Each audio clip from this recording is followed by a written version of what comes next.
জয়নগর ফরাক্কার পর গুড়াপ 52 দিনে দোষী সাব্যস্ত অভিযুক্ত 54 দিনে বিচার। রাজ্যে পরের পর ধর্ষণ খুনের ঘটনায় দ্রুত তদন্ত বিচারের নজির। তাহলে আজও কেন বিচার অধরা আরজি করেন?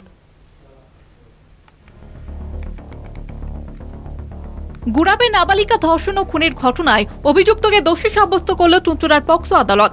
27 জন সাক্ষীর সাক্ষ্যদানের ভিত্তিতে অভিযুক্তকে দোষী সাব্যস্ত করল আদালত। তদন্তটার জন্য এসপি সাহেব শ্রী কামনাশীষ সাহেব তিনি একটা সিট গঠন করেন এবং তার লিডারশিপে এবং সুপারভিশনে ছিলেন অ্যাডিশনাল এসপি এবং ডিএসপি ডিএনটি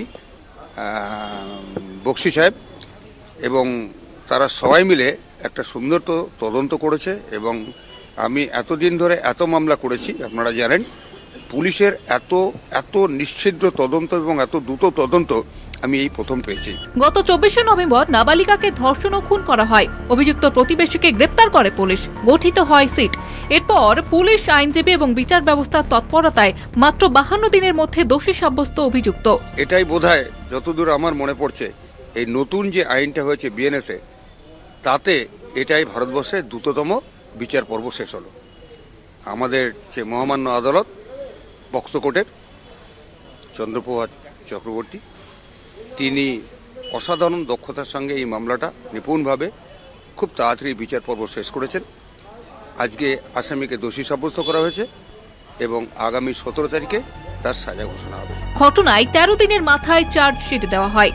আগামী 17 জানুয়ারি নাবালিকার জন্মদিন, সেদিনই সাজা ঘোষণা। যে ঘটনা ঘটেছিল গুড়াপে, যেখানে দেখা গিয়েছিল যে 5 বছরের এই শিশুকে সে যখন বাড়ি থেকে খেলতে বেরোয়, তারপরেই তাকে প্রথমে তার প্রতিবেশী তার বাড়িতে নিয়ে যায় এবং সেখানেই তাকে খুন করা হয়, তাকে ধর্ষণ করা হয় এবং তারপরে বডি লুকানোর জন্য তার বডি রীতিমতো মশারি দিয়ে, কম্বল দিয়ে মুড়িয়ে রাখা হয় এবং প্রতিবেশীরা অবশেষে তার বডি সেখান থেকে রিকভার করে এবং হাসপাতালে নিয়ে গেলে মৃত বলে ঘোষণা করে এবং তারপরেই সেই প্রতিবেশীকে আটক করে গুড়াপ থানার পুলিশ। নাবালিকাকে ধর্ষণ ও খুনের ঘটনায় রেকর্ড 54 দিনের বিচার।